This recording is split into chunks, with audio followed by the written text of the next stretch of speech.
So Leute, ich bin der Nepp, ein kleiner Depp und natürlich habe ich wieder einen Fehler gemacht, letzte Folge. Ich habe ja doch noch geschwallt gehabt, wenn mich jetzt besser hört. Aber ich habe einen Fehler gemacht beim Ducking. Oh. Weißt, wenn ich rede, der Spielsound ist hier leiser wird, ne? Ja. Ich natürlich das Verhältnis falsch eingestellt. Da kann natürlich nur mir passieren. Durch ich lauter ausprobiere, habe ich halt einfach dann auf dem Verhältnis 2 zu 5 gelassen, anstatt 3 zu 0 zu stellen. Dadurch macht das mich natürlich ein bisschen leiser, ne? Aber jetzt müsste ich zumindest gut zu hören sein, oder besser wie die letzte Folge. Ja. Oh. Glück oder Pech für euch, Leute. Kommt immer drauf an, wie man sieht. Dann sind sie wieder. Hallo alle.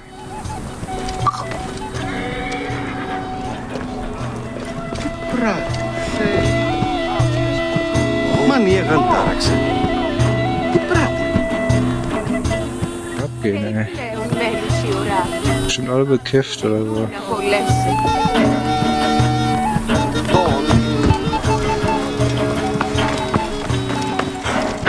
Wow.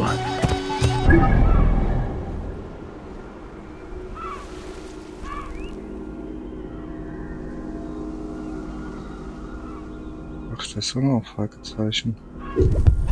Dann gehe ich dann erstmal hier hin, Leute. Wir sind schon wieder Römer. Ich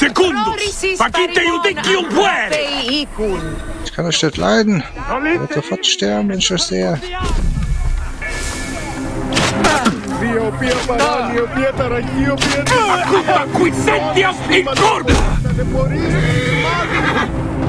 Alle tot? Ich will's hoffen für euch. Hier sollte ich unentdeckt bleiben.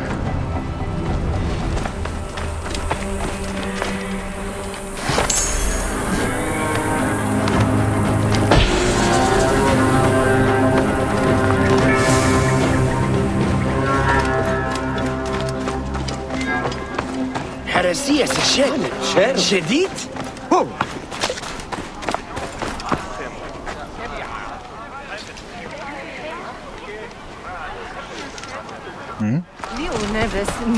Da ist ein Segel da hinten im Wasser. Ah, da war noch ein Bug.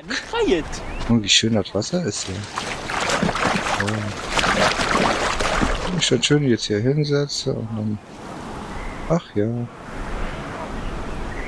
Da können wir meinem Glück direkt einen Hai an, wenn ich darin ziehe. Und ich will weg vom Fenster.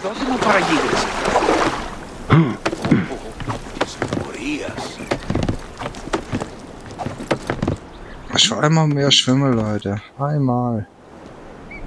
Ich nie mehr mache. Nie mehr.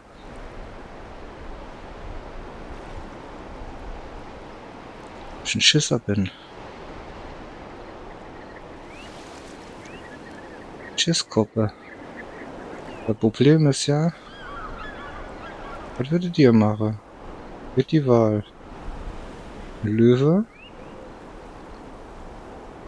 Steht euch gegenüber? Oder ein Hai? Ah, cool. Koralle.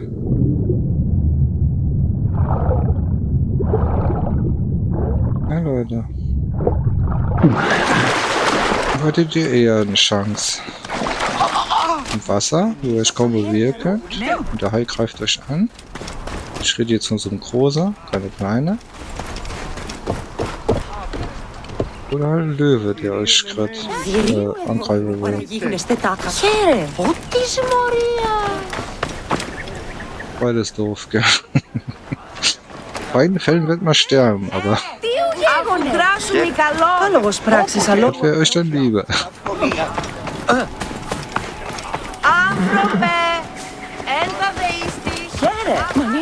Ich muss ganz ehrlich sagen, ja, wie viel Schiss ich hätte, jetzt so ein Hai kommt im Wasser. Ich würde dann doch eher den Hai bevorzugen. Weil gegen einen Löwe ist eh keine Chance. gut, der würde dich schneller töten, ne? Denke ich mal. Im Genick bist und hat, ja, der Heide würde dich erstmal so ein bisschen anknabbern. Ein bisschen verbluten lassen. Dann mal zwischen Bein abreißen. Wow. Und Arm.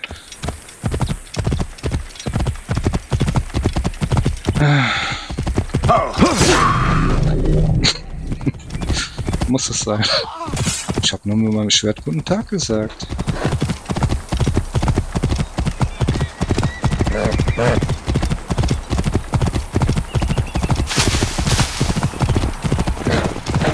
Oh. Schon wieder so eine Festung. Die Römer, die haben hier schon begonnen, alles zu erobern, ne? Und nach und nach. Für die Amis. Nichts anderes.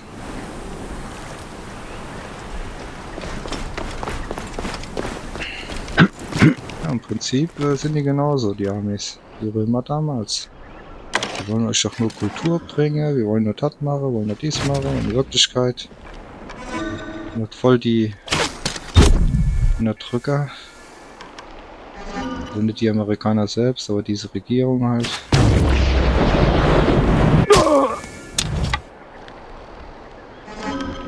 Ein Haus hat ja auch, ne, Senat und Republik. Ich meine, Republik? Ja, das ist halt bei denen ja keine Republik, ne? Auf jeden Fall haben die ein Zwei-Parteien-System. Ja. Pest und Cholera. Die Pest und die Cholera. Die zwei Möglichkeiten haben es dann, die Amis. Wir haben Krätze, Pest, Cholera, Typhus. Das ist natürlich immer die Frage, wie schnell du mit den anderen verreckst. Aber ob sich das alles noch hinzieht, ne?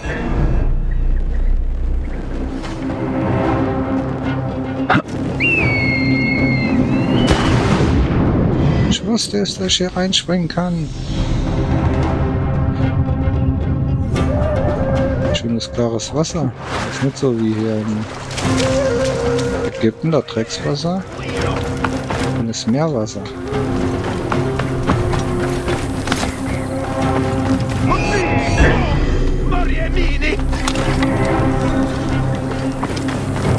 Non reliquit ultimum quorum. Wie Liquid. Das Liquid oder wie? Mors. Sed sanguinum. Oh, richtig.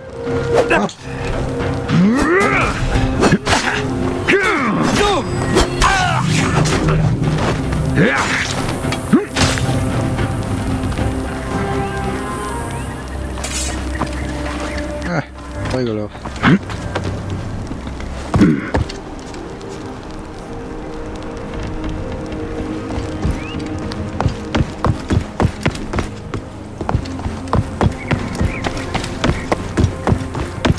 Die römische Schiffe, die sehen auch nicht anders aus wie die ägyptische.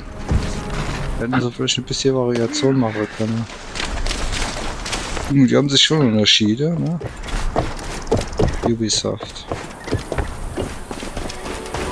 Ich als möchte gerne Historiker weiß das.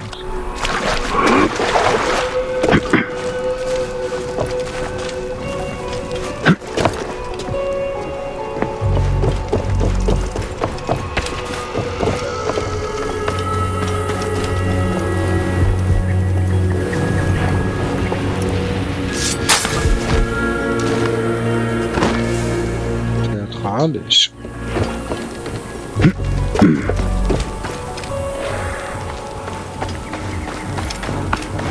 Stante! Voilà!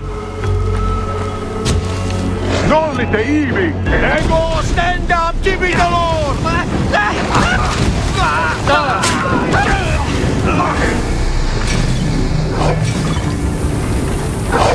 Ah, Krokodil.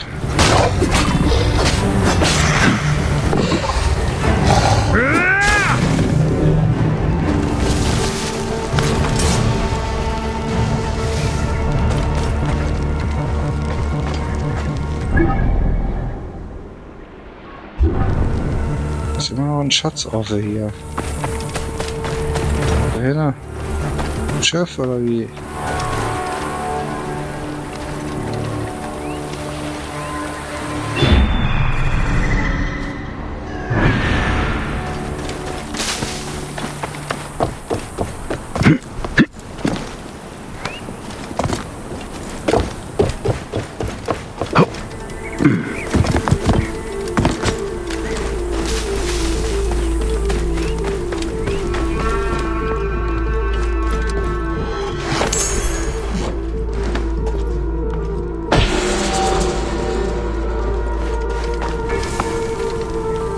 Ja, easy.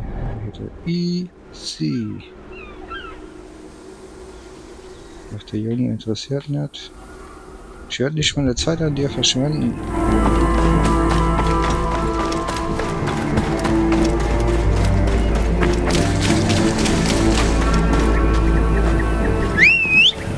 Oh, schön Sand, ey. Sandstrand. Ein schönes Fleckchen ausgesucht, die Römer. Ach, hoch.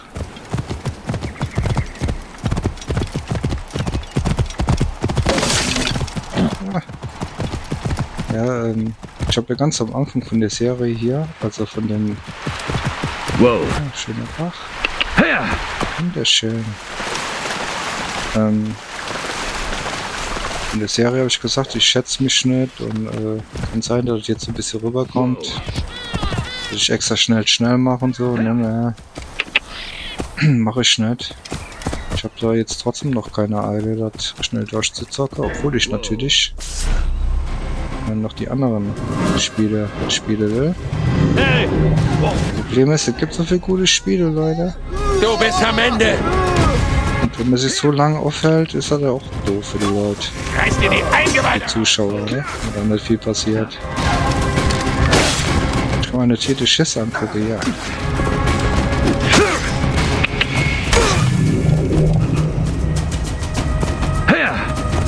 Wird automatisch irgendwie, beginnt man dann alles schneller abzuhaken.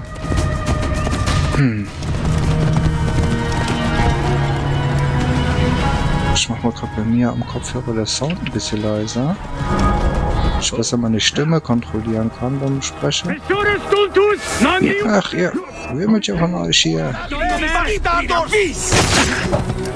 Wow. Dann schrei ich manchmal, rede manchmal zu laut oder so undeutlich, Leute.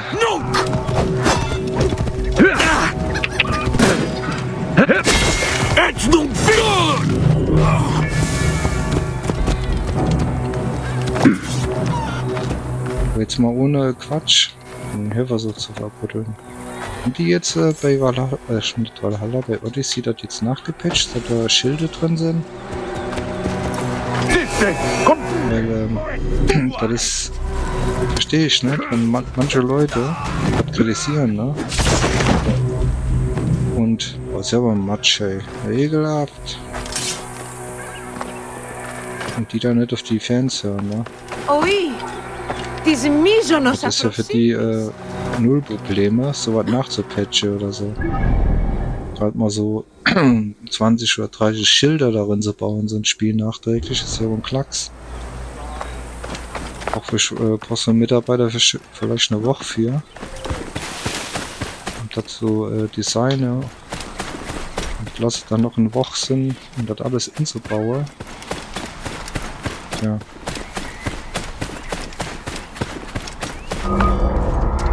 Ich meine, ich kann mich dran erinnern, dass zumindest ein Schild oder so, irgend sowas ist da eingebaut worden, ne? Wie auf die Art so, ach, seid ruhig, seid froh, Idiotin. dass wir das jetzt gemacht haben, wie gut ist. Gut, ich brauch sie ja nicht, die Schilder, aber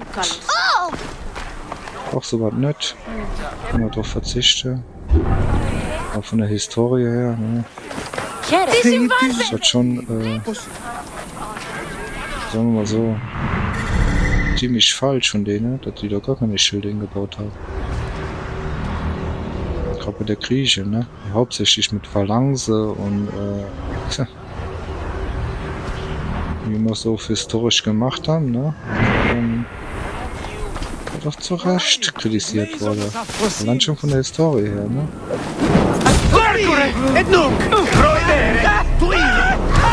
Verreckt. Auch die Zivilist, wenn er daran läuft. Selber schuld. Docimo vos mori verbis!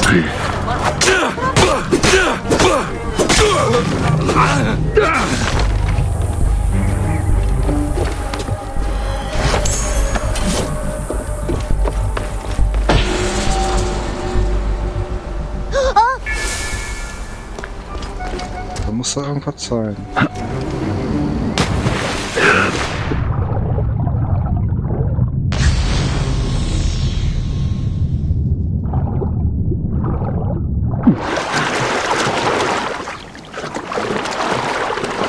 Also ich weiß, sind die Haie? Ich weiß zum Beispiel, ich weiß ja, dass es hier gibt es Haie. Da gibt es kein Krokodil. Aber ich glaube immer der gleiche Hai-Typ, ne? Ich weiß aber nicht, ob das dann ein weißer Hai ist oder ein Mischding oder zwischen Mako und weißer Hai. Ich glaube schon. Wenn sich auch dann keine abgebrochen haben, also 5, 6 verschiedene Arten zu machen, ne? Oh, da kech mir noch! Nun es Ore popote ora che αυτή να χρονία. Ich meine, hier haben sie auch verschiedene Variationen, ne? Dann haben die ja bei Odyssey auch gar keine Variationen gemacht, ne? Ich meine, hier haben sie noch verschiedene Variationen von Krokodile. Fällt mir gerade ein. Ja? Der Ubisoft ein bisschen faul. In der Hinsicht zumindest. Lange. Lange. Ich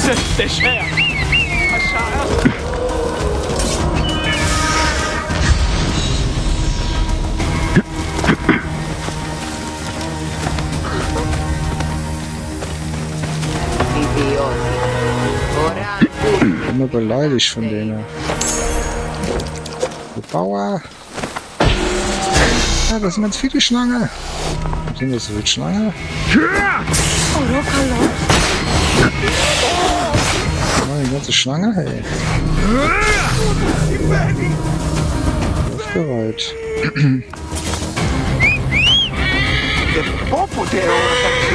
Jetzt sind wir hier wirklich in so einer mediterranen Gegend, ne? Irgendwie. Wie Rom oder Griechenland halt, ne? Und die Leute schon vorbereitet, was nächste Teil los ist, ne?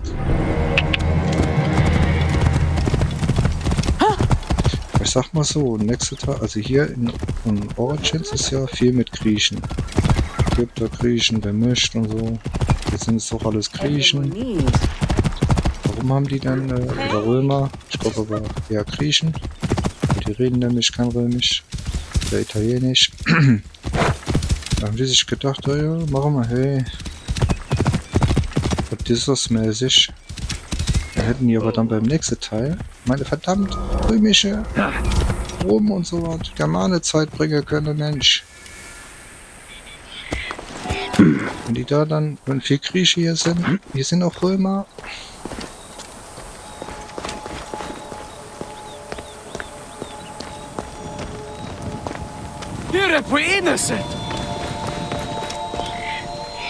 Und die Wikinger, das ist zwar cool, aber dieser englische, unnötige englische Konflikt da interessiert auch keinen. Die Inselaffen.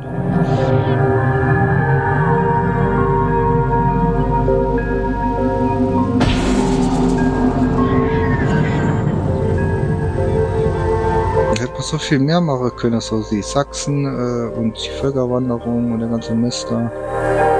Wie die Sachsen nach Norwegen marschiert sind. Ich meine, die Sachsen sind ja nach England marschiert, irgendwie nachher später. Aber, ne?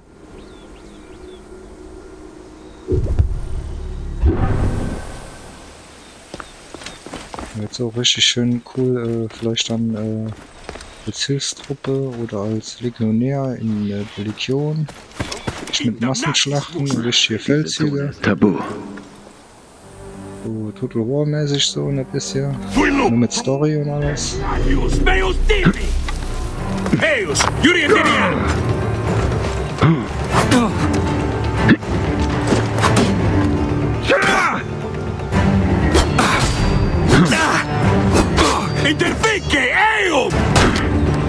Ich meine, jede Zeit hat irgendwie was für sich, ne? Also, ich finde die antike Zeit einfach am coolsten. Und die, ja, Mittelalter, ne? Auch, aber ganz ehrlich, ich bin auch noch nicht immer so geil drauf. Unbedingt hier jetzt im Mittelalter da zu spielen. Nur in der Burgen halt. Ich mag so die, ja, was sagen, so schwer gepanzerte Ritter nicht und so weiter. Und glaubt mir, Leute, so was gab es doch überhaupt gar nicht wirklich. Also nicht in dem Ausmaß, aber nur ganz selten. Der Schlachtfeld und so was hat auch mehr behindert. Die geholfen. Und Präzisen und so was. Ein Pfeil, die hat zum Langbogen oder allgemein, der hat sich auf kürzester Entfernung auch durchlöchert. Ganz ruhig eine Rüstung anhaben. Hier. Hey, nada, dit we. Khaem Hejinut. Ha, Jachari. Oder hier so ein Armbrust oder so. Ich hab selber einen Armbrust, Leute. Ich weiß, was die durchschlägt alles. Das ist eine neue. Aber die alte, die von früher, die waren ja noch extremer. Du hast da ohne Probleme, dass du da, kannst du damit mehrere Metallplatte durchschlagen. Wenn du natürlich einen ganz starker hast, ne?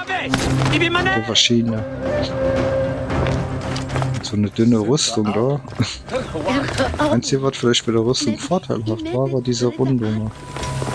Oder vielleicht eventuell abgeklitten ist, dann der Pfeil oder das Schwert. Das Schwert, ja, kann man sagen, war okay. Aber es gab natürlich auch andere Waffen. Extra so Rüstungsknacker. Und so ein Hammer, ein spitzer Hammer oder sowas. Aber richtig gefährlich, ja. Also Morgenstern oder was da alles gab.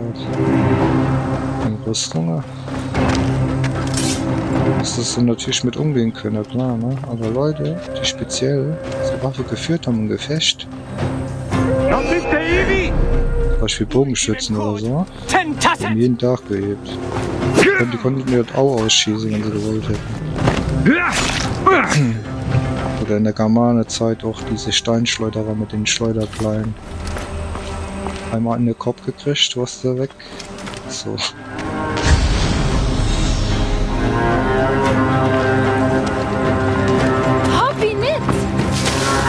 Glück hattest, hat er vielleicht dann deine Helm getroffen. Die Entfernung war groß genug. Da hast du vielleicht noch einen Beul im Kopf gehabt, aber wenn du Dinge mit im Gesicht gekriegt hast, dann war Ende. Wenn du Glück hast, warst du schwer verletzt. Oder direkt am Tod oder so.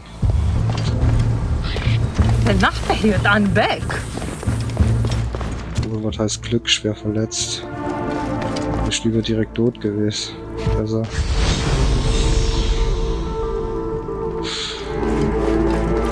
Mindestens 10er gehabt, bessere Zeiten.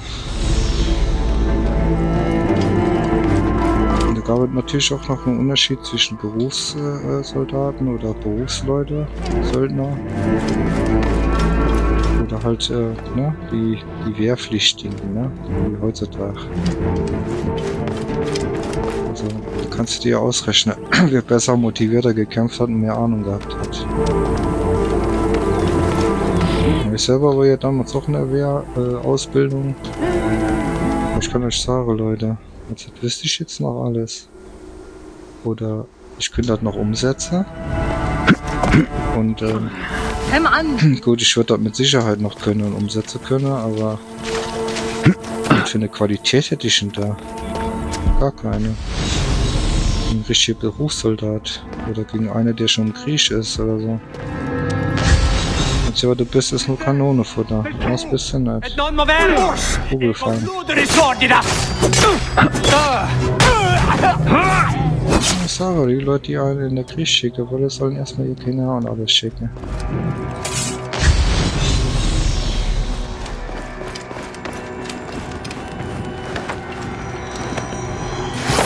Kommt immer drauf an, für was du kämpfen tust, ne? Bei wen? Warum?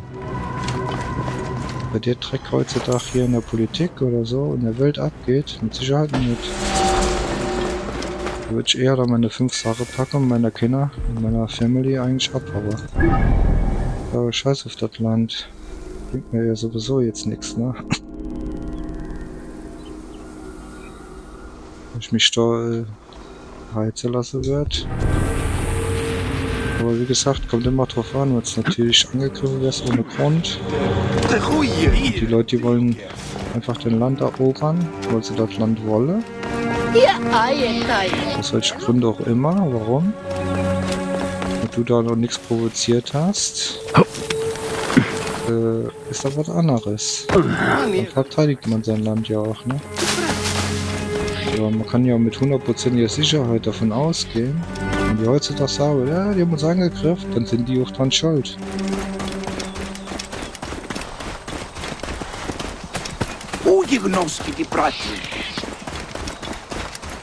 Und für so Drecksköpf würde ich mit Sicherheit auch nicht sterben.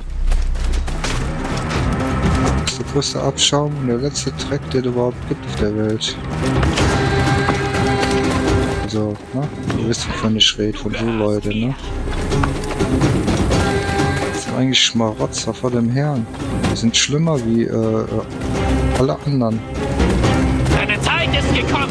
Das Schlimmste sind halt. Scheißegal, wer da Zare hat, die sind alle gleich. Früher oder später halten sie nur die Hand auf. Dann wird denen auch eh keine andere Wahl gelassen. Oder machst du das? Also du kannst ein Flugzeug nehmen, ohne Fallschirm.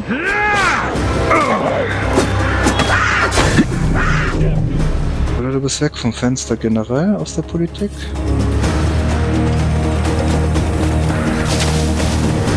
Und das Geld, das lacht, ne? Wissen wir ja. Ja, das ist natürlich die Frage, was für ein Schwein du bist, dein Land zu verraten, deine Bevölkerung, ne? Du, hey, was? Und ich kann euch sagen, selbst wenn die Partei an die Macht kommt, kannst du eigentlich davon ausgehen, dass früher oder später die genauso sein. So, lange baut aus hier.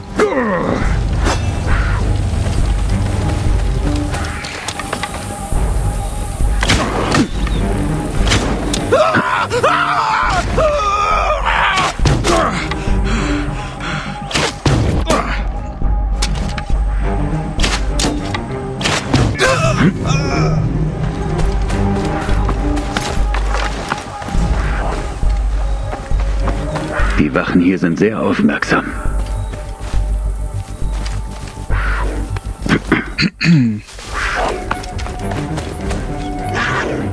Wer ist denn hier?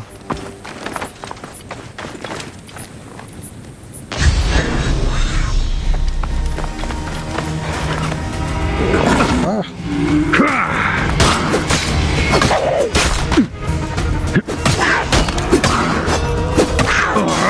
Aber was ich immer krass finde, ja, was passiert, was rauskommt, ne? Da kommt ja so viel Sache raus, ne?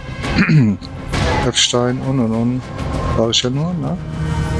Passiert irgendwie gar nichts mit den Leuten. Oder hier mit Corona und so weiter. Da passiert gar nichts. Wir können eigentlich machen, was sie wollen.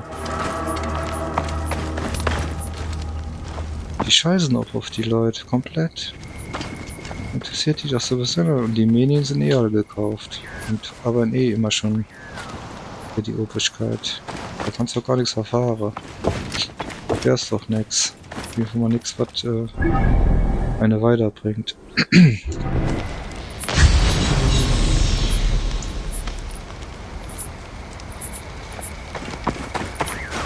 Zumindest mal die Medien im Fernsehen, ne? Normale. Wie sagt man heutzutage? Systemmedien, ne? Ist ja schon allein, dass die nicht koscher sind, indem die ganze Zeit auf irgendwas rumhacken, ne? Also, ne? Diese Falschbehauptung und so was. Was ist denn hier jetzt eigentlich mit, frage ich mich, was ist mit halt die Fresse Lügenpresse eigentlich geworden? Haben die Leute doch teilweise immer skandiert, ne? Auf Demos oder keine Ahnung. Da dachte ich auch, die Leute, die kommen langsam, die wachen alle langsam auf und so. Aber da hört man gar nichts mehr von. Ist sie wieder etabliert jetzt, die normale Presse, ne? Natürlich. Ganz normal.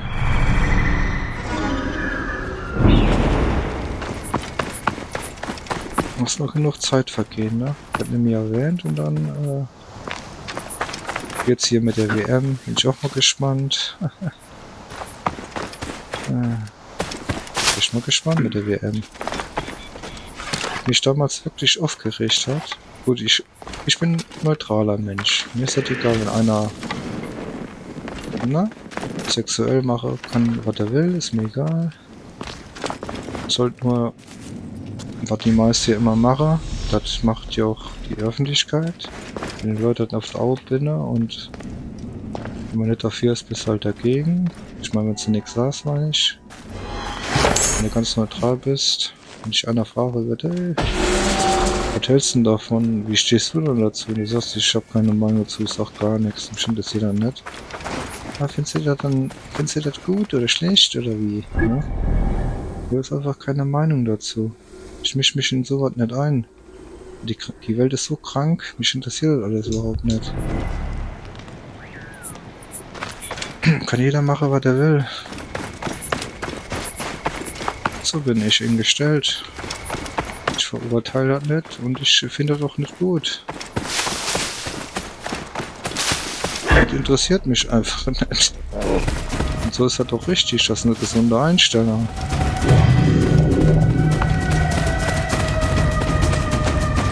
So, wenn du dann sagen würdest, ne, mich interessiert das nicht, mir ist das egal. Wenn die vielleicht sagen noch, die Leute, oder wie stehst du dazu, die Leute, die was dagegen haben? Denen sagst du sowieso, haben die doch recht, oder ist doch die Sache von denen. Dann wirst du dann direkt abgestempelt und, findest du also dann doch gut, oder ihr wisst, was ich meine. Ich kann das halt irgendwie nicht gut erklären.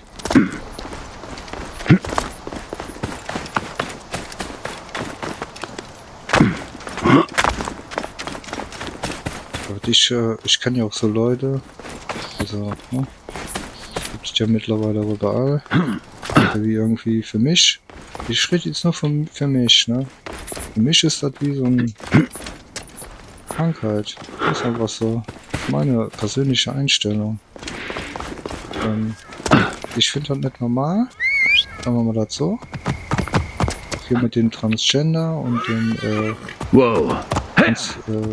Trans und der ganze Kram, das finde ich nicht normal. Ist einfach so. Das ist mein gutes Recht, hat auch nicht normal zu finden. Aber die können machen, was sie wollen, soll mich nur damit in Ruhe lassen. Aber jetzt bin ich dann schon im Prinzip dann einer, ja, du bist dagegen. Ich bin nicht nur dagegen, dass die mir auf der Sack damit gehen. Da bin ich dagegen. Geht mir einfach nicht auf der Sack mit eurem kranke Scheiß. Macht euer kranke Kram doch für euch. Ihr müsst euch nicht verstecken, ihr müsst aber auch nicht das jedem aufdrücken, das wäre das wunderst toll und gut. Das ist nicht normal, Ende ist, Natur, gibt es nur zwei Sachen und das war's. Ihr seid alle geisteskrank für mich und das ist mein Recht. Ich würde mich ja auch geisteskrank nennen, weil ich halt ein Hetero bin. Ja. Sind wir uns ja einig. Das geht in der Kopf und in der ganze... Ja, die sind ja alle nicht drin, ne? Das ist das nämlich. Wie, du bist nicht so, findest das nicht gut? Oder du tolerierst das nicht? Ich toleriere das schon, aber trotzdem nicht gut. Mich ist das nur krank, wenn das. Und sagst du sowas? Glaub mir, da wärst du sowas von weggedisst. Jetzt mittlerweile schon auf der ganzen Welt, nicht nur hier in Deutschland. So kranke Züge hat er da oben genommen. Ich glaube, die würden dich am liebsten, wenn du wirklich nicht so bist, wie die dort wollen, ne? Wie der eine mal damals hier bei der, wo war das, Europameisterschaft in Deutschland, Einigkeit, Recht und Vielfalt. Ich persönlich hätte ihn direkt entlassen, den Typ. Und das ist aber genau das, weil Freiheit hast du ja nicht mehr, du hast dann Vielfalt nur noch, ne? War eine Frechheit. Aber das ist natürlich, muss dir das sagen, weil du musst die Leute ja auch alle beeinflussen, ne? Aber ich weiß nicht, ob ich die WM gucke. Wow. Deutschland ist ja eigentlich für mich auch kein Deutschland.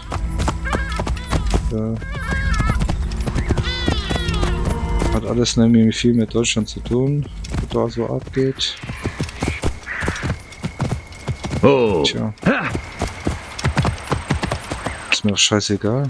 Das interessiert mich das. Ich habe früher wirklich jedes Deutschlandspiel geguckt und ja. Und mich immer für Sport interessiert, immer Deutschland, wenn, egal, auch wenn andere Sportarten, Deutschland, und mittlerweile ist mir das sowas von egal, was ich kapiert habe. Ich habe doch eh nichts davon. Und wenn Deutschland 6. Mal Weltmeister wird, 5. Weltmeisterschaft hat oder so, was hab ich denn davon? Gar nichts. Spielt doch keine Rolle. Ist doch scheißegal, Leute. Hat Deutschland doch nichts von? Auch kann sich Brust oder was? Ja, wir sind aber 5-mal Weltmeister. So. Guck dir das verrüttete und verseuchte Land doch an. Kannst du nichts von kaufen. Für die Spiele ist das gut, ja. Ja, klar, aber auch.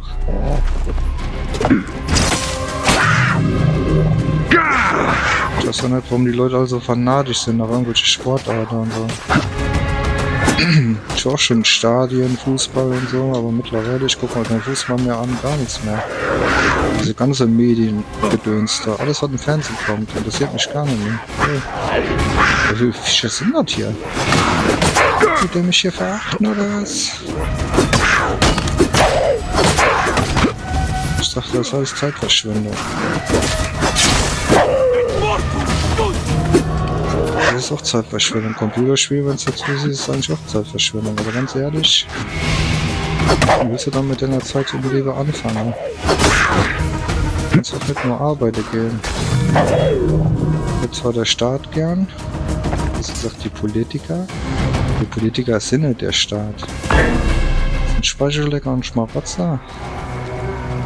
Was sind das für mich?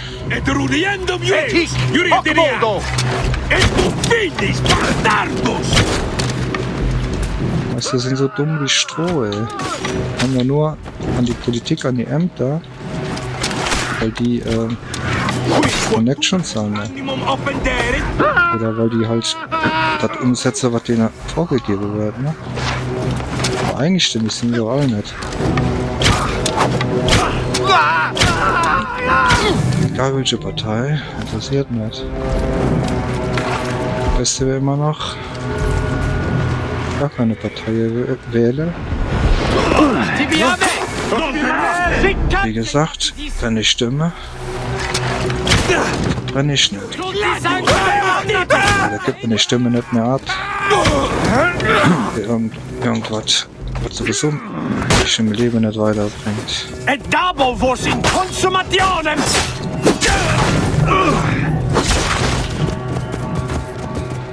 Das ist mir nicht wert, Leute. Und nicht eine Minute meines Lebens, das sind die mir wert, keine einzige.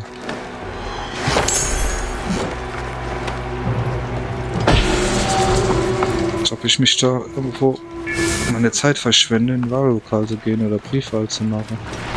Nicht immer das sind die mir wert. So müsste jeder denken.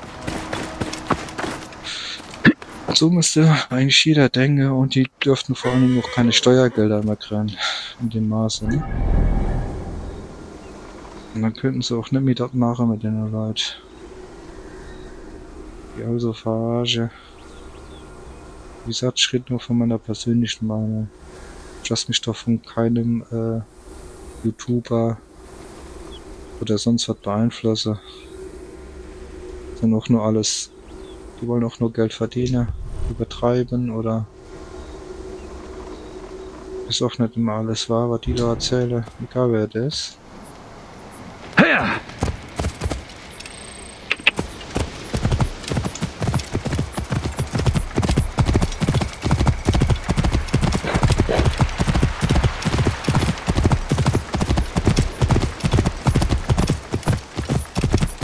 Wie gesagt, ich habe vorgesorgt oder ich sorge vor für den Fall der Fälle. Wow. Und wenn es ganz hart kommt, dann bin ich ganz schnell weg aus dem Land. Egal, ob man das darf oder nicht. Ich mache es einfach. Dann müssen sie mich in den Knast stecken. Das ist so. Aber ich bin, wie gesagt, ja auch nicht im Alter, wo die mich inziehe. Also zumindest mal nicht so früh, sagen wir mal so, ne? Ja, die junge Kerlchen, die tun mir eigentlich alle leid. Weil wirklich dann mal in der Welt richtig abgeht, kracht. Ja. Da hatte ich eigentlich wenigstens noch eine gute Kindheit, gute Jugendzeit, eigentlich ein gutes Leben. Und irgendwann hat man alles ein Ende, ne? Das hat alles dann früher wie gedacht. Nur Problem ist, die Kinder, ne? Wenn du Kinder hast, das ist das. Wenn ich kein Kinder hätte, ach hör auf, wäre mir doch alles egal.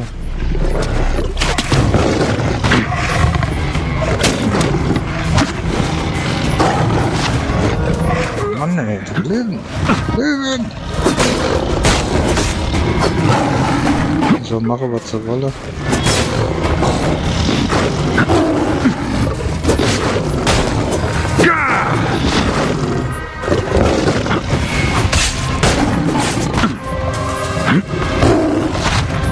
Ich bin tot. Das ist ja voll ein Löwennest. Alles gut, Politik, Schiss und alles, dann interessiert eh nicht. Hier, um Spaß zu haben. Alles, was kommt, das werden wir sehen im Laufe der Zeit, Leute. Dass ich alle mal überrasche. Vielleicht kommt ja auch alles anders, als wie man denkt. Meist ist eh eine Panikmacherei, ne? Und die Leute in Angsthülle.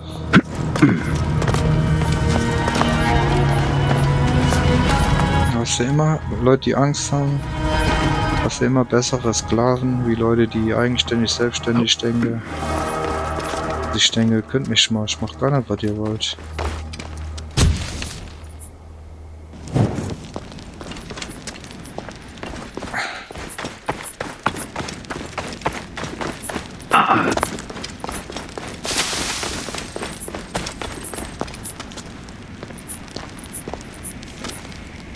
So gar nichts. Nur ein paar Löwen zum Abschlachten waren hier. Mit nochmal ein Schatz. Da vorne wäre echte Berglöwen, ne? Mit auf dem hohen Berg. Bin ich denn jetzt schon wieder. Boah, schon wieder 45 Minuten am Spiel. Das geht so schnell rum.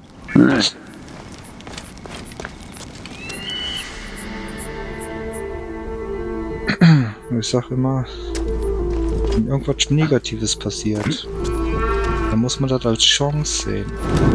Weil, wenn irgendwas passiert, wird dein Leben verändert. Das soll nicht immer negativ sein, auch wenn er im ersten Moment negativ wirkt. Das wird unbedingt sein.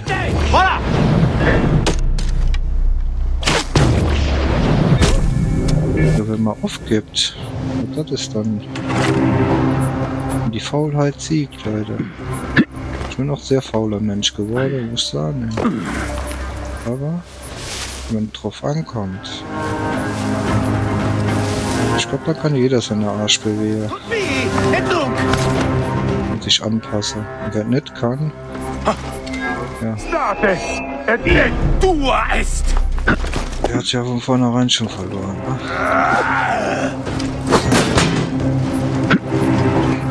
Das Problem, was ich sehe heutzutage, ja, meist ja junge Leute. Die haben nie gelernt, sich anpassen zu müssen, ne? Die sind einfach in Bequemlichkeit aufgewachsen, das ist das Problem. Bequemlichkeit. Die können nichts anderes wie Handy. In der Schule ist doch alles. Ich weiß nicht, ob es so einfach ist, wie ich denke. Aber in der Schule wirst du eh noch systematisch verblödet, finde ich. Weil du viel zu viel lernen musst. Kürzester Zeit. Oder du gar keinen Bock hast zu lernen. Also für dein Leben zu lernen, oder? Das wird dir eigentlich systematisch in der Schule abgewöhnt. Also ich habe erst richtig angefangen zu lernen, wie ich aus der Schule, aus der Lehre. Und alles andere ist einfach zu viel.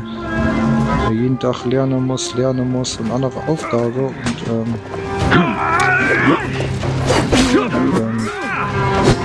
ja, beigebracht bekommst, die du später sowieso nicht brauchst, du wirst du niemals in deinem Leben brauchen, dann so Rotz. Ich bin gleich tot. Dann hast du für dich selber ja auch gar keine Motivation, die Selbstwert beizubringen.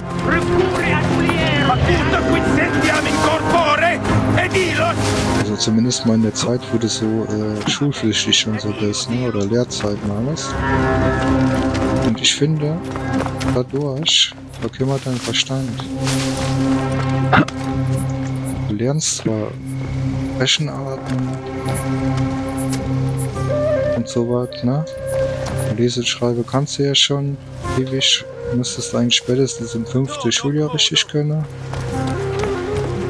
Und das noch großzügig angesetzt, und das musst du dann noch viel früher können.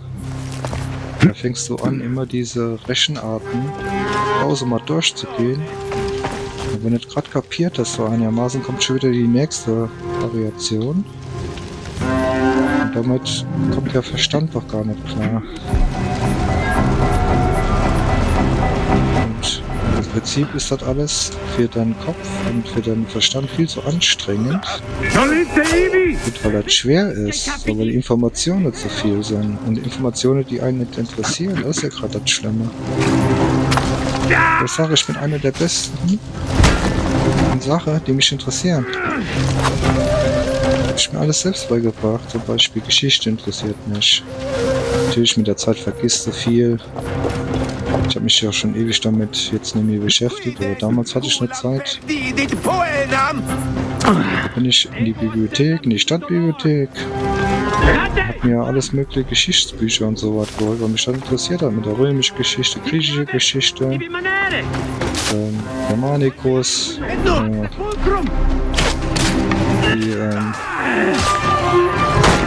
Entstehungsgeschichten und so was, einzelnen Herrscher, die mich das interessiert hat.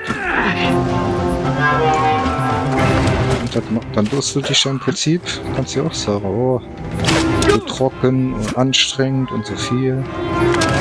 Ja, wenn mir das Spaß macht, dann bringst du dir das selber gerne bei. Oh, was Noch da? ein Spion im Balagrei. Er ist in großer Gefahr. Ich finde das immer doof, wenn er dann einfach aufploppt und du weißt dann nachher nicht, was da stand. Achso, okay. Aber das hier, ne? Und als er anhielt, um eine Katze zu streicheln, lebt noch. Das ist alles. Ach, das ist uninteressant eigentlich. Ja, ich bin aufgestiegen. Aber ihr wisst, was ich meine, Leute. Ist aber logisch. Ist aber logisch, dass man sich für Sachen, die man sich interessiert, viel besser behalten kann. Aber nicht, was auf Zwang ist. Und heutzutage alles alles auf Zwang. Aber früher schon so, ja. Alles ist nur ein Zwang.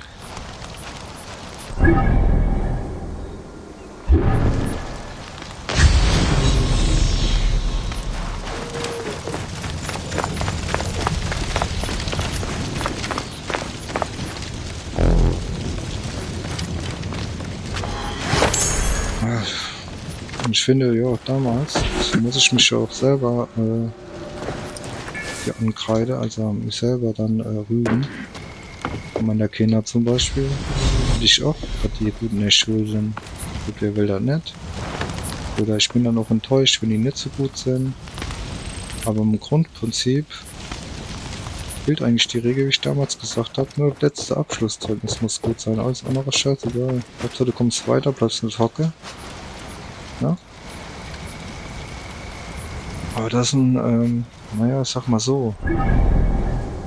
Immer so ein Balance, ne? Wenn das Kind dann nachher denkt, so, das kann immer alles schleifen lassen, kommt das ja nämlich hinterher. Ne? Im Unterricht später. Und er strengt sich gar nicht erst an, ne? Aber ich bin auf jeden Fall nicht so, dass ich, mir ist doch egal, wenn das Kind nur alles Vierer im Zeugnis hat, ja. Doch ausreichend, reicht doch. So sehe ich das. Aber damals wurde man halt auch so erzogen, ne? Wie, du hast nur eine 4 oder nur eine 3. Im Prinzip reicht das ja. 3 ist befriedigend, 4 ist ausreichend. Non muovere! Was sich eigentlich dann schon als Kind selbst bekloppt. Das machen die heutzutage nicht. Irgendwie habe ich das Gefühl, zumindest mein Kinder nicht. Das ist, denke ich mal, gesünder, wenn sie immer, oh, ich muss gut sein, ich muss unbedingt das jetzt lernen und alles oder wissen. Was sagen wir mal so, kannst du dir irgendwas davon kaufen, wenn du ein super Zeugnis hast? Hm? Ist ja nichts von kaufen.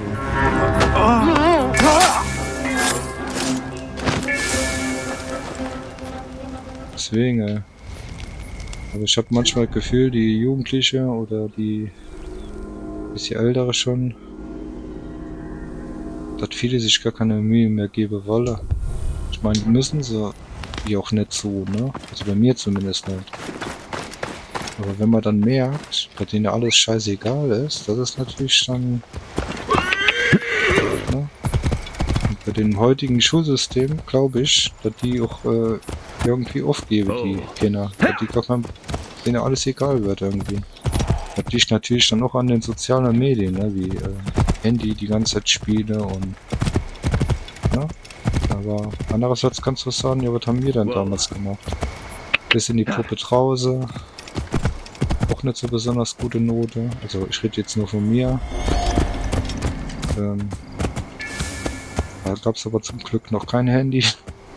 Also haben wir noch mehr Sozialkontakte gepflegt, sagen wir mal so. Das geht irgendwie weg, finde ich. Die halt mehr, ich will jetzt nicht sagen Stube vergessen, aber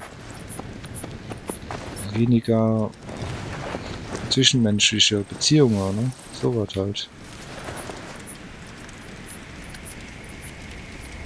Das verkümmert alles irgendwie. Die Persönlichkeiten, ne? Irgendwie sind nicht mehr so auf Problemlösungen alles, weil du hast einfach ChatGPT oder so heutzutage und dann kaut ihr eigentlich, hätte man uns damals gewünscht, so was ChatGPT. Weil wenn die Lehrer das nicht geschafft haben, einem das zu vermitteln, und ich sage, ja, das sind die Lehrer dann schuld, nicht die Schüler. Wenn zum Beispiel eine ganze Klasse im Durchschnitt nur eine 4 oder 5 hat oder nur eine 3, dann sind die Lehrer dran schuld, nicht die Kinder. Das ist doch wieder so eine verdrehte Welt, ne? Die haben denen einfach nicht geschafft, das beizubringen. Das sind schlechte Lehrer. Ne? Die Fehler bei der Kinder so, bei sich so.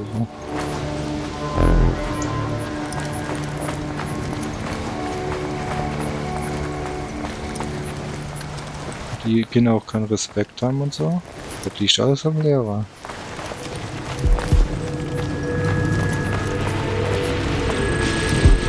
Kannst du sagen, das Kind ist doof oder so? Nö. Kein Mensch ist doof. Nur weniger intelligent halt, kannst du sagen. Aber doof? So dumm? Ich weiß nicht.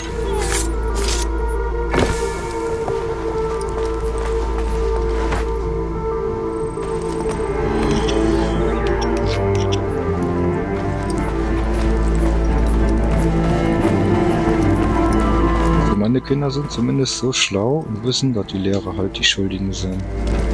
Weil, man bekommt ja gezeigt, zum Beispiel Kunstunterricht. Super Bild gemalt, richtig gut. Da würde ich direkt eine 1 oder 2 geben, kriegt die nur eine 4 drauf. Weil die Kunstlehrerin so streng ist.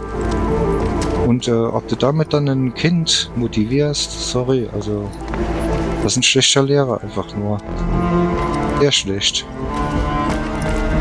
Und dass irgendwann dann das Kind dann sagt so, ach, das hört streng mich gar nicht mehr an bei der.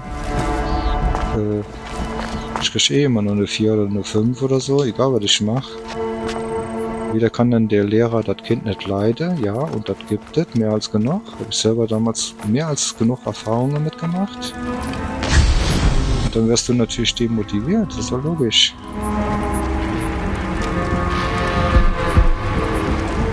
Genauso ist es natürlich auch umgekehrt, wenn du als Kind motiviert wirst vom Lehrer, der sagt, boah, du bist richtig, hast richtig gut gemacht, dann bist du motiviert und strengst dich dann noch an. Oder gibst dir mehr Mühe. Und genauso ist das auch mit den Eltern, ne? Wenn die Eltern die ganze Zeit das Kind runterbuttern, wie schlecht das ist und so, dann wird das Kind sich irgendwann gar nicht mehr anstrengen.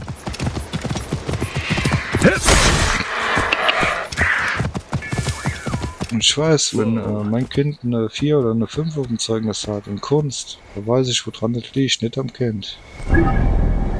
Zum Beispiel.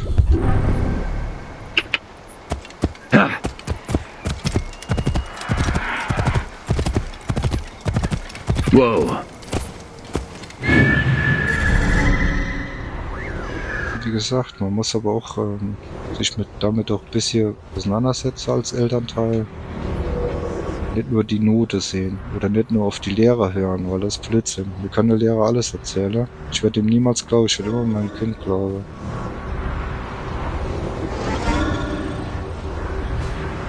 Ich werde immer nicht denken, okay, Lehrerabend, also Elternabend, ne? Das Kind so und so, ne? Mhm. Damit rechtfertigen Sie Ihr Versagen jetzt, oder wie? Dass die Kinder nichts lernen. Der kann ja nicht sein, da gibt ja doch 1, 2 Kinder, die sind richtig gut, ja. Das sind auch deine Liebscher dann. Und so rede ich mit den Leuten auch. Das sage ich eiskalt dann dem Lehrer in die Fresse. Das ist ja doch richtig.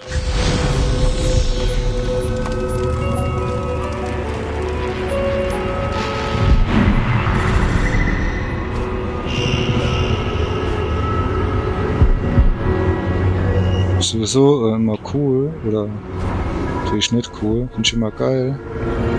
Und die versuche eine zu erziehen, wie man als Elternteil sein soll, ne? Und ich kenne mein Kind besser wie die und das finde ich immer so unverschämt, ne? Das Schöne ist ja, ich habe damals, da war ein ganz strenger Lehrer, also er hat aber Kinder gehabt, die so verzogen waren und so frech und so viel Ausdrücke gesagt haben, so schlecht in der Schule waren. Ich glaube, da war ein Deutschlehrer oder so. Der hat die sogar selbst in der Klasse gehabt als Lehrer, ne, auf der Schule. Und die wollen dann einem beibringen oder sagen, wie man so ein Kind erziehen soll. Schon ein Witz. Psychologe oder so auch, willst du nicht. Einer, der bei Psychologe gehen muss, der hat sie eh nicht mehr, Alter. Ganz ehrlich. Das ist so ein Rat von irgendeinem Spank dort, der meint, nur weil der das in Anführungsstriche beigebracht gekriegt hat oder studiert hat, der Leber erzählen lassen, aber wieder zu leben und sich zu verhalten hast und alles. Wenn man dann das braucht, der hat sie eh nicht mehr an der Waffe. Das ist auf den Kopf geflogen.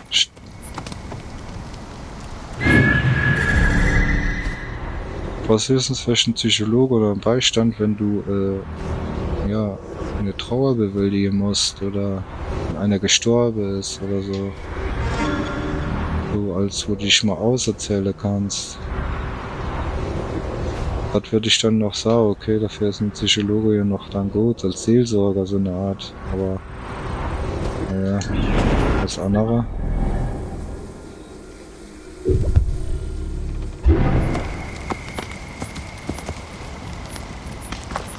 Oder die ganzen Ärzte, Gottes Wille, ja. Das sind keine Ärzte, das sind Kurfuscher, und zwar allesamt. Die geben dir irgendeinen Schiss, die stellen vielleicht fest, was du haben könntest, also, das stellen die ja nicht immer fest. Geben dir irgendwas und das schluckst du dann.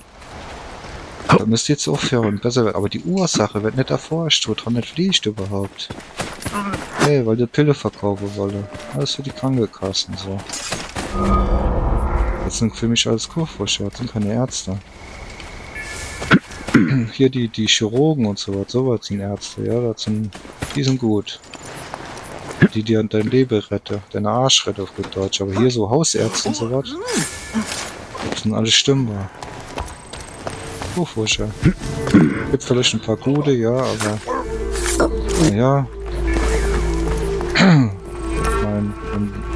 Ja, die können Spritz hier geben und wissen, wenn die nicht wissen, was das ist alles, was das im Körper wirklich bewirkt und das einfach nur mache, weil irgendwelche Pharmakonzerne gesagt haben, ja, das hilft dagegen und das ist dafür und dafür, und dann noch nicht immer schwer hinterfragen und selbst wenn sie hinterfragen, na Leute, was dann trotzdem gebe, obwohl sie wissen, dass das eigentlich Streck ist. Ja, was sind das dann für welche? Ja? Genauso wie die ganzen öffentlichen Behörden, Polizisten, Soldaten. Ja, wir müssen unsere Dienst machen. Ja, wir müssen das ja machen. Wir müssen sagen, was uns gemacht wird. Die wird dann mit Beruf kündigen, wird der Scheiße nicht mitmachen. Ja? Ich bin halt, hab das aber nur gelernt. Ja, dann lernen wir was anderes oder bevor ich da irgendwie das Leben versauen wird, nur weil mir das gesagt wird, weil ich ja meine Beruf ausüben muss und alles, und das ist moralisch bedenklich oder so. Ja.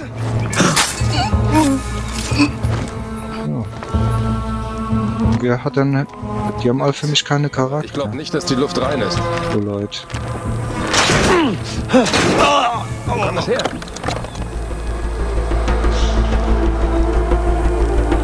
Zum Beispiel so Demonstrationen oder irgendwelche Märsche sind, Trauermärsche oder sonst irgendwas. Hey! Und wenn dann Polizei oder so dahin gemacht, um natürlich Ordnung zu halten, ist klar. Aber die Leute dann zusammenknüppeln und insperren und alles, und richtig extrem, alte Leute und so. Was sind das eigentlich für charakterliche Drecksköpfe? Bring dich um! Diese Polizisten oder Soldaten oder weiß ich. Was sind das für Schweine? Und dann nachher sich darauf berufen, ja, wir müssen machen. Ja, haben damals die Nazis haben wir doch machen müssen, ne? Du kannst nicht fliehen! Die ganze Sache und so.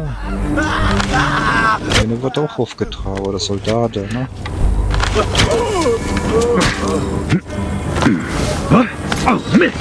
Nur so zum Beispiel, ne? Eine wird da doch aufgetragen. Ihr müsst das und das machen, ansonsten könnt ihr direkt daneben stellen. Was hättest du dann gemacht? Ganz ehrlich, was hättest du gemacht?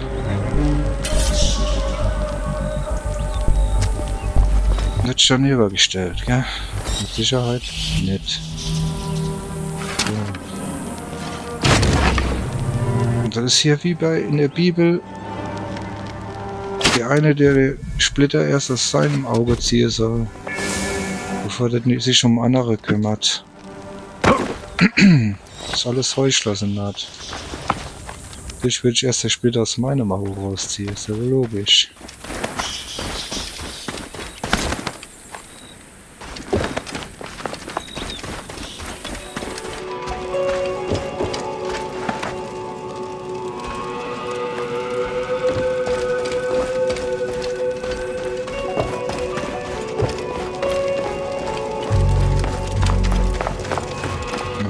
Viele Masare, die würden sich für den und den Opfer und so was, ja. Leicht geschwallt, würde ich immer sagen. Nur doof, dass man sowas nicht auf die Probe stellen kann. Aber ich würde immer sagen, 99% würden das nicht machen. Oder der ominöse Lotto gewinnt, ne?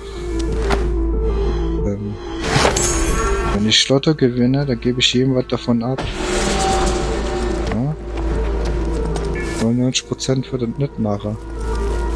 Oder wenn so ein bisschen was abgebe, ja, das ist so wenig, dass dort, je nachdem wie viele gewonnen hast, auch kein Thema ist. Und dann sagen zu können, siehst du, ich habe mich dran gehalten. Ich hätte da zum Arbeitsgericht gesagt, wenn ich im Lotto gewinne, gebe ich meiner Family jede so viel, kommt natürlich darauf an, wie viel ich gewinnen würde, ist ja wohl auch klar, ne? Die schön zumindest ein Häuschen kaufen können oder irgend so ein Kram. Ich rede jetzt hier wirklich von Millionen Gewinn, ne? Und der hat zu mir gesagt, ist ja schön, dass du so denkst, aber bist du dir sicher, dass die das für dich machen werden? Dann habe ich gedacht, Sicherheit nicht. Ja, ich meine Bruder irgendwann mal gefragt, gesagt, ja, weil die auch immer Lotto spielen oder gespielt haben. Ich gefragt, ja, was wenn du gewinnst, würdest du noch was abgeben? Hat er gesagt, mit Sicherheit nicht. Ich gebe gar keinem was. Da habe ich mir gedacht so, ja, der liegt einem wenigstens in der Hinsicht nicht an. Da weiß jeder direkt, wo er dran ist. Aber andererseits habe ich mir gedacht, ja, ist aber taktisch unklug, weil wenn ich was gewinnen würde ich dem nichts geben, glaube ich das. Also so im Nachhinein habe ich mir das dann gedacht. Erst natürlich habe ich gedacht, was ein Arsch. Weißt du? Ob der das natürlich dann wirklich nicht gemacht hätte. Tja, weiß man ja nicht. Kommt immer drauf an, welche Lebenssituation du hast, ne? Vielleicht so ein Almose oder so. Aber, ja, das war die richtige Lebenseinstellung eigentlich. Wenigstens ehrlich. Weißt du, wo du dran bist bei so Leuten. Wie gesagt, 99% die werden immer keine Halsscheiße. Wenn nämlich drauf ankommt, nickes. Oder ich helfe dir immer. Wenn du mir hilfst, helfe ich dir auch. Sicherheit. Ich habe meine Erfahrung im Leben genug gemacht in der Hinsicht. Bevor er kam, waren die Felder versenkt. Oder hey, kannst du mal ruhig schreien, da passiert nichts. Ich gehe damit richtig gut um. Manchmal gerade wegschmeiße, die CDs damals. All verkratzt gewesen. Obwohl ich hab sie nicht weggeschmissen, ich hab gesagt, kannst du behalten. Damit kannst du nichts mehr anfangen. Aber dann ist derjenige für mich dann noch, was betrifft, einer mit meinem Zeug, wenn ich einmal was leihe werde, was ich eh nicht mehr machen werde, mit gut umgeht, ist ja klar, dass ich dem dann nie mehr in meinem Leben irgendwas leihe. Oder auch mit Geldleihe und so und alles. Aber dasselbe. Nie wieder gekriegt, nie wieder gesehen. Mit Geld. Oh, Leihe, 50 €. Was ist Wetter? Am Arsch. Das Charakterschweine. Flavius ist der Prophet Roms. So Leute. Roma Incarnata. Rom ist Glora. Ich sag immer so, Rom ist wenn du Vertrauen zu jemandem hast und der enttäuscht dich, Flavius ist Rom. Sei mein Zeuge, Kyrenaika. kannst du immer mal einem noch die Chance geben. Flavius ist hier. Und wenn er dann wieder verkackt, Er, der mit Helios geht. Der Friedensbringer. Der Verkünder des Krieges. trenn dich von den Leuten des Landes.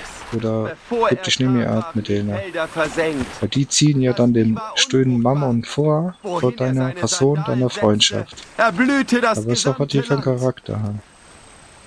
Flavius ist der Prophet Roms. Roma Incarnata. Große und Rom ist hilfsbereite glorreich. Ikea. Rom Tochter ist strahlend. des Heiler Gottes Rom ist ewig. Asklepios. Flavius ist Rom. Schöne und gerechte Ikea. Der große Du, die und Krankheiten mächtige vorbeugt, Flavius ist die uns hier. gute Gesundheit Der Löwe gewährt. naht. Er, Du hältst der die mit Schlangen Helios zurück, geht. die uns Der plagen. Friedensbringer. Mit Gift Der kann Verkünder uns des nichts Krieges. anhaben. Der Befreier dieses Die Landes. Fangzähne können uns Bevor nicht er beißen. kam, Bei waren die deinem Felder Anblick versenkt. verwandelt sich alles Das Gift Vieh in war süßen Honig. unfruchtbar. Wir Wohin verehren er dich, seine Göttliche. Sandalen setzte, erblühte das gesamte Land.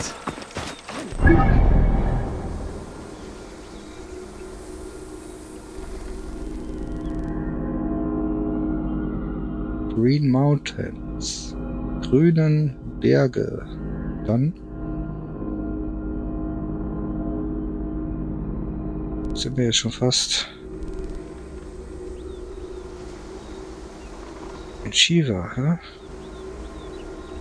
Ich denke, das dauert nämlich so lang. Ich gehe jetzt erstmal hier hoch. Flavius ist der Prophet Roms. Oh, jetzt genug Weisheiten und Dünnsches gelabert, Leute. Glorreich. Oh. Rom ist strahlend. Ich meine, steckt viel Wahrheit in dem drin, was ich sage, aber auch viel Schiss. Kommt immer drauf an, wie man das sieht.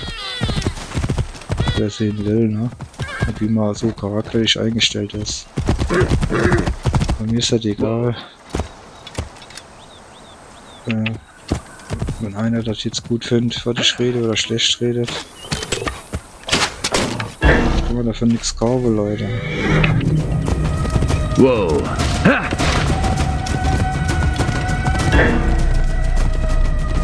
Ich bin nicht so ein, sagen wir mal so ein Unnötiger, der immer bettelt, abonnieren, liken, teilen, bla bla bla. Ich hab meine Schäfchen im Trockner, Leute. Ich brauch das alles nicht. Oh. Wenn man das genau sieht, bräuchte ich nicht, aber wäre gut, wenn es halt irgendwann klappt, damit Geld zu verdienen. Und wenn nicht ist, dann ist das so. Ja? Ob ich das jetzt für mich so spiele oder hier das aufnehme und rede dazu. Gut, ist natürlich um einiges anstrengender. Und zeitaufwendiger, ne? Wenn wir noch andere Sachen machen muss. Das sind nicht nur reine Spiel und Rede. Ich sehe das aber auch nicht ändert dann für YouTube damit Kohle macht oder damit da was von hat und ich überhaupt nicht. Kann sich dann angeben, oh, guck mal, wie viel Abonnenten ich habe. Und wenn ich sage, oh, was verdienst du damit? Oh, nix. Ach, bist du ein Idiot. Was ist dann da, was du so bekommst wahrscheinlich? Tasse davon? Zeitverschwendung. Und deswegen dieses Jahr, Leute. Also, wer mir helfen will, empfehlen, Leute. Empfehlt. Bayek, der Und Magi wenn ich das aus nicht Sidon. schaffe, Ich erkenne dich. Bitte. Meine Tochter ist in geht schrecklichen die Welt auch nicht ohne, ne?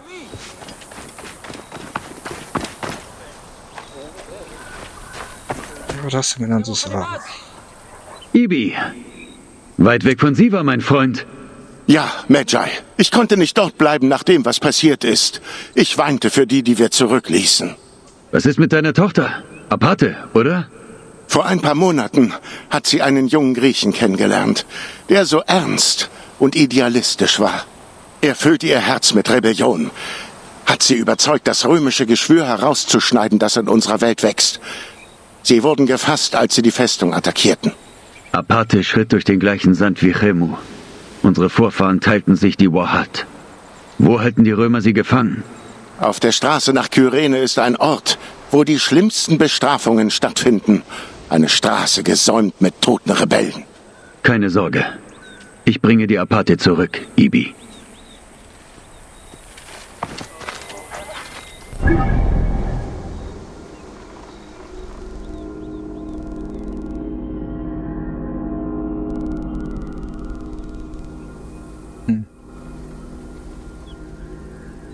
Ich würde sagen, hier, da gehen wir in der nächsten Folge hin. Und da ist ja auch nochmal Schatten von Apollon. Hier kommt ein neuer Herausforderer. Ich würde sagen, Leute, ich werde jetzt hier diesen Ausblick machen. Dann machen wir der ganze Bereich in der nächsten Folge fertig. Vielleicht, aber ich denke nicht. Noch das hier, kommt drauf an, wie viel das ist. Und dann hier. Ja. Und dann die ganzen Hauptquests und Quests und alles an Quests. Sind ja ein paar, obwohl so viel sind jetzt auch nicht. Ich mache mich jetzt gleich Feierabend, weil ich wollte noch. Wow. Ich habe nämlich noch was zu erledigen, Leute. Wow. Wir haben jetzt schon 10:15 abends. ستر او يس جهز ist dann nach meiner Uhr jetzt, ne, wenn ich halt aufzeichne. Wird sonst zu spät, Leute. Aber das ist ja nicht schlimm. Oh, Ihr könnt ja morgen wieder eine neue Folge. Kommt ja wieder eine neue raus. Das meine ich ja. Wenn er dann dieses Jahr nicht klappen sollte, zumindest, dass ich so ein Mitgliedschaftsgedöns oder so machen kann, wow. wenn ich ein bisschen Unterstützung so bekomme, warum soll ich dann noch weiter machen? Warum? Wow. Ha! Dass YouTube die ganze Zeit schön meiner Videos so verdienen kann, ne? Genau, ne? Ja, Sicherheit nicht. Da geht dann schon gerne arbeiten ohne Bezahlung, Leute.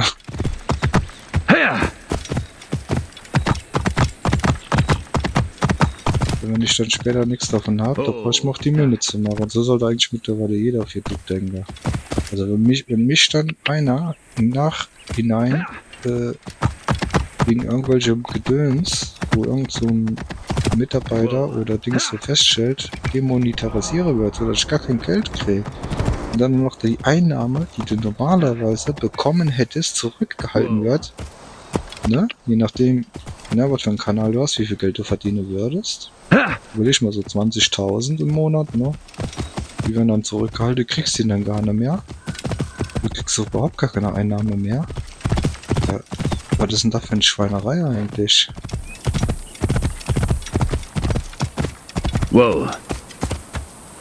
Weißt du?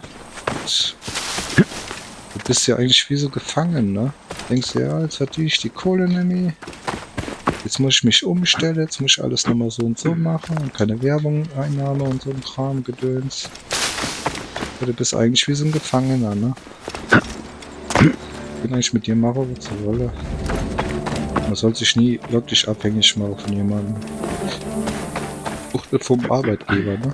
Schon gar nicht vom Arbeitgeber.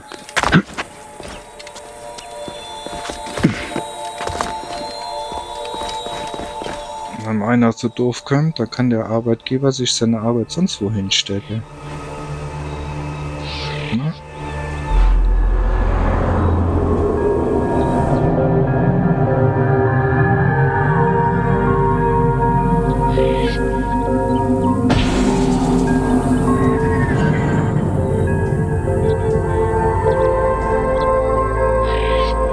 Mit diesen weisen Worten sage ich Tschüss. Ich hoffe, es hat euch ein bisschen gefallen, obwohl ich schon viel zu viel gelabert habe. Wir sehen uns morgen wieder. Bis zum nächsten Mal. Ciao.